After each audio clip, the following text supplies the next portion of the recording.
अभी हम first standard ellipse की बात करते हैं। तो जैसे हमने पहले देखा था कि हमारी जो एक इलिप्स थी उसकी इस तरह की शेप है, यानी कि उसमें एक मेजर एक्सिस था, एक माइनर एक्सिस था। जो मेजर एक्सिस है वो एक्स एक्सिस के अलोंग है, जो माइनर एक्सिस है वो वाई एक्सिस के अलोंग है।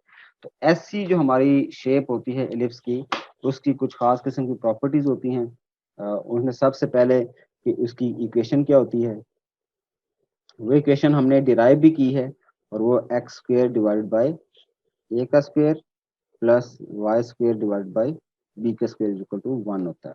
और इसके साथ एक चीज का खास ख्याल रखना है कि ए बड़ा होना चाहिए बी से, और ये दोनों जो है ये जीरो से बड़े होने चाहिए, मतलब ये नेगेटिव वैल्यूज नहीं होनी चाहिए।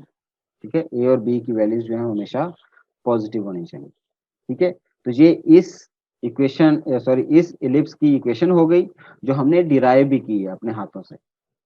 और अब हम ये जिक्र करते हैं कि इसका वर्टेक्स क्या होगा। अच्छा, जो वर्टेक्स होता है वो कौन सा होता है जी? वर्टिसीज क्या होते हैं जी? ये जो मेजर एक्सिस होता है,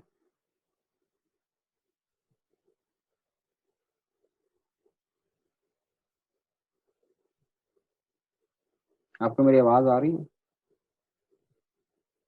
जी सर। अच्छा, ये जो मेजर एक्सिस होता है, इस पे ये जो ए पॉइंट्स हैं, a and minus a, these are the vertices of ellipse. ठीक है, मेजर एक्सिस आपके एक्सिस को जहां भी कट कर रहा होता है, एलिप्स का जो मेजर एक्सिस है वो जहां भी किसी भी एक्सिस को कट करे, हम उसे उसका वर्टेक्स कहते हैं। तो अब अगर आपसे मैं ये पूछूं कि ये जो पॉइंट सेंटर से ये जो पॉइंट है ए, इसके कोऑर्डिनेट्स क्या बनते हैं, तो क्या आप बता सकते हैं? ए वाला, तो इसका सर इसके ए और जीरो। ए कॉमा जीरो बनता है। अब ये ए राइट साइड पे अगर देखें तो पॉजिटिव है, लेफ्ट साइड पे देखें तो नेगेटिव है, तो इसको मैं यूं लिख माइनस सकता हूँ प्लस माइनस ए। ए इंटू हाँ जी जी, सर। या इसी चीज को मैं ऐसे भी लिख सकता हूँ कि ए, ये एक कि एक वर्टेक्स ये हो गया एंड दूसरा वर्टेक्स माइनस ए कॉमा जीरो। तो मैं चाहूं तो ऐसे भी लिख सकता हूँ, और चाहूं तो इसको ऐसे कंबाइन करके भी लिख सकता हूँ। ये अब आपकी मर्जी है कि आप इन दोनों में से कौन सा यूज करते हैं। अच्छा, अब इसमें जो मेजर एक्सिस है,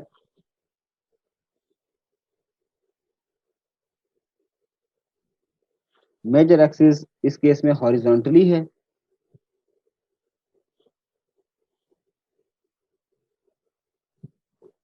और इसकी जो लेंथ है वो किसके बराबर है, और जो लेंथ कहाँ से कहाँ तक काउंट होती है, ये लेफ्ट साइड पे जो माइनस ए पॉइंट है यहां से लेकर इधर राइट साइड पे जाते हुए जब तक दूसरा ए पॉइंट ना आ जाए, तो इस पॉइंट से लेकर माइनस ए से लेकर ए तक जो आपका लेंथ बनती है, this is the length of major axis. तो इसकी लेंथ आपके ख्याल में कितनी होगी? अगर माइनस ए से शुरू करें और ए तक जाएं तो ये लेंथ टोटल कितनी है? सर सर फिर माइनस ए से ए तक की होगी। हाँ, माइनस ए से लेके ए तक टोटल लेंथ कितनी ए बनती है? तक। ये 2a बनती है। और टू ए हो जाएगी। 2a। और इसी तरह अगर हम माइनर एक्सिस की बात करें, माइनर एक्सिस किस चीज के अलोंग है? वो वर्टिकल है, सर वर्टिकली। और उसकी लेंथ क्या बनेगी? Two b sir. 2b। Very good. अच्छा, इसके फोकाई किसके बराबर हैं जी? क्या plus minus c comma zero लिख सकते हैं? F1 F2। या आप इसको ऐसे भी लिख सकते हैं कि सी कॉमा जीरो एंड, सॉरी इसको माइनस लिख लें, इसको माइनस सी कॉमा जीरो लिख लें, और इसको सी कॉमा जीरो लिख लें। ठीक है, तो ये नेगेटिव साइन के साथ और ये पॉजिटिव साइन के साथ, तो आप इनको अलग अलग लिख लें या आप इसको ऐसे लिख लें। तो बुक्स में आपको इस फॉर्म में चीज़ें नज़र आएंगी, कंबाइंड फॉर्म में उन्होंने लिखी होती हैं। तो अक्सर इसलिए समटाइम स्टूडेंट परेशान हो जाते हैं क्योंकि उन्होंने चीज़ें बड़ी कंपैक्ट फॉर्म में लिखी होती है। अच्छा, एक और चीज़ जो हमने उस टाइम लिखी थी वो ये थी कि इसको हम कहते हैं centre to focus distance.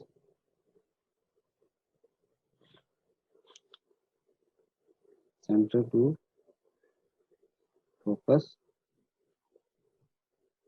Distance. अच्छा, ये डिस्टेंस कौन सा वाला बनता है? अगर डायग्राम में अगर आप देखें, सेंटर किधर है जी? सेंटर ये है, क्योंकि एलिप्स का सेंटर ये बनता है। ये जो सेंटर है, सेंटर से ये ए तक, ये जो फोकस है, सेंटर से फोकस तक का, या कोई भी एक फोकस ले लें, जैसे पॉजिटिव वाला ले लें, तो कोई भी सेंटर से फोकस तक का डिस्टेंस है, ये कितना बनता है? अगर ये बी हो और ये ए हो तो ये कितना बनता है? सर ये 0 to C होगा ए बी, 0 टू सी। या C? ये असल में सी है, ये असल में बराबर तो है सी। जी सर। तो ये जो सी की वैल्यू है, ये असल में किसके बराबर आएगी? क्योंकि हमें तो ये पता होता है ना ए कितना है, ए को कहाँ कट किया, बी को कहाँ कट किया। तो ये जो सी है, सी के कैलकुलेट करने को उसने हमें फार्मूला बताया कि सी स्क्वायर जो होता है ना, वो असल में ए स्क्वायर माइनस बी स्क्वायर के बराबर आता है, या सी को आप A square minus B square का अंडर रूट भी कह सकते हैं। अच्छा, ये उसने कैसे निकाले होंगे? इसके लिए उसने वो पाइथागोरस थ्योरम वगैरह लगाया है, और फिर उससे इसने ये सारी चीजें एक्सट्रैक्ट की हैं। तो हमने इतने लंबे चक्रों में नहीं पढ़ना, बस उसने हमें ये बता दिया कि भाई आपने जब भी, आपको अगर ये मेजर और माइनर एक्सिस पता हो और आपने फोकस पता करना हो, फोकस पॉइंट, तो आप इस फार्मूला के थ्रू फोकस पॉइंट पता कर सकते हैं। और अगर अगर आपको फोकस पता हो और कोई एक एक्सिस पता हो, तो दूसरा एक्सिस पता करने के लिए आप ये फार्मूला इस्तेमाल कर सकते हैं। और हमने जब इक्वेशन में ये जब लिखा था, ये अगर आपको याद हो कि ए स्क्वायर माइनस सी स्क्वायर, तो ये भी असल में उसी पैटर्न से आया था, उसी सेंस से आया था। ये जो हमने यूज की थी चीज, ये असल में उधर से ही आई थी, लेकिन हमने इसको बहुत ज्यादा डेप्थ में नहीं देखा। ठीक है, तो बस हमें किसी ने ये बता दिया है, बुक्स में ये हमें बता दिया गया है कि भाई अगर आप सेंटर से फोकस तक का डिस्टेंस पता करना हो, तो सिंपल सी की वैल्यू पता करने के लिए आप A square minus B square under root ले लें, तो आपको पता चल जाएगा। ठीक है जी, तो ये हमारी थी फर्स्ट स्टैंडर्ड एलिप्स।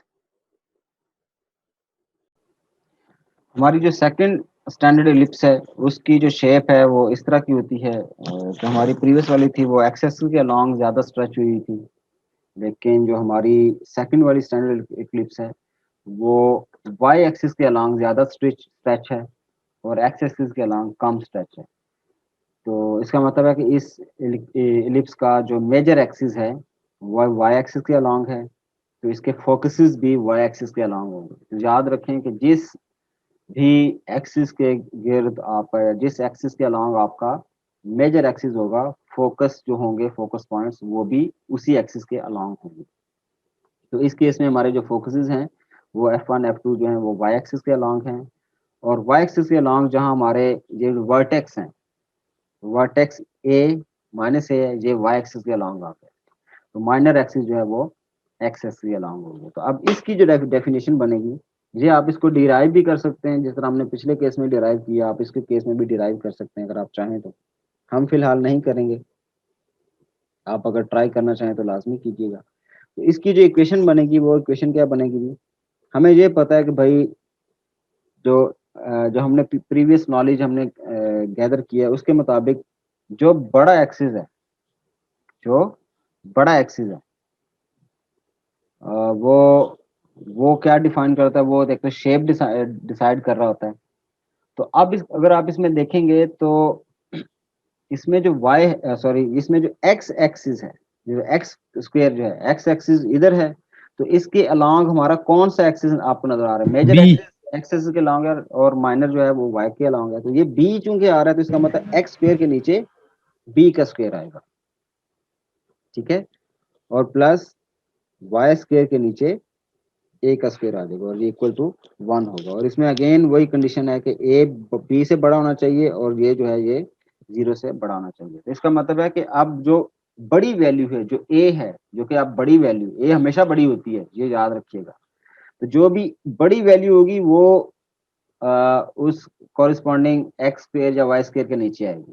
ठीक है, डिपेंडिंग ऑन के आपकी शेप कैसी है। अगर लेट से किसी ने हमें इस तरह की शेप दे दी है, तो अब इस शेप से ही हमें क्लियर हो जाना चाहिए कि इसमें जो ए होगा वो वाई एक्सिस के नीचे आएगा, जो एक्स वाई स्क्वायर के नीचे आएगा, और जो बी स्क्वायर होगा वो एक्स स्क्वायर के नीचे आएगा। अगर ये शेप दूसरी तली वाली हो जाती तो फिर हमें पहले ही पता था कि जो जो भी बड़ी वैल्यू होगी वो हम उस कॉरेस्पॉन्डिंग एक्सिस के नीचे लिखेंगे। तो इससे हमें ये पता चल गया कि इसकी इक्वेशन ये होगी। ठीक है, इक्वेशन में डिफरेंस देख लें कि जो फर्स्ट स्टैंडर्ड फॉर्म थी उसमें जो ए स्क्वायर था वो एक्स स्क्वायर के नीचे आ रहा था। क्यों, क्या वजह थी? क्योंकि मेजर एक्सिस जो था वो एक्स एक्सिस के अलॉन्ग था, लेकिन इस केस में मेजर एक्सिस जो है वो वाई एक्सिस के अलॉन्ग है, इसलिए ए जो है वो वाई स्क्वायर के नीचे है। क्लियर होगी बात? अब हम इसके वर्टिसेस लिख लेते हैं। तो आप मुझे बता सकते हैं इसके वर्टिसेस क्या बनेंगे? ये जो वर्टेक्स है, ये ऊपर वाला ए और माइनस है, इसका क्या बनेगा? कोऑर्डिनेट क्या होगा वैसे? सर प्लस ए माइनस ए कॉमा 0। देख, नहीं दोबारा सोच रहे हैं। अब जो वाई एक्सिस पे सर अभी मेन एक्सिस तो हमारा वही है ना सर? मेन एक्सिस किसके अलॉन्ग है? वाई के। जी सर, सॉरी सर, 0 कामा प्लस माइनस सी। जी हाँ जी, ये 0 माइनस है। ठीक है, तो हमारे केस में ये जो वर्टिसेस होंगे वो 0 प्लस माइनस ए होंगे। अच्छा, मेजर एक्सिस किसके अलॉन्ग है? वर्टिकली है। इसकी लेंथ कितनी है? Sir 2a। 2 है। ये हमेशा 2 ही रहेगी।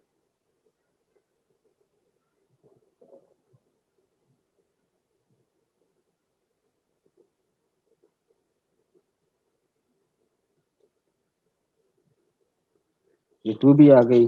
फोकाई क्या होंगे जी? फोकाई बता सकते हैं? सर इसके 0 कामा प्लस माइनस सी। प्लस माइनस सी, वेरी गुड। और सेंटर टू फोकस डिस्टेंस कितना होगा? ये वही रहेगा जो पहले केस में था, C square is equal to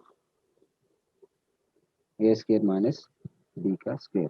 ये वही रहेगा, और सी जो है वो equal to A square minus B का स्क्वायर होल अंडर रूट। तो आप इसमें से जो भी चाहें दोनों इक्वेशंस में से यूज कर सकते हैं। अगर आपको सिर्फ सी पता करना है तो अब असल में समटाइम ऐसे क्वेश्चंस आ जाते हैं हमारे पास कि जिसमें हमें ये दोनों जो मेजर और माइनर एक्सिस गिवन होते हैं और हमें फोकस गिवन नहीं होता, तो हमें फोकस पता करना होता है। तो इन दोनों एक्सिस से हम फोकस निकाल सकते हैं।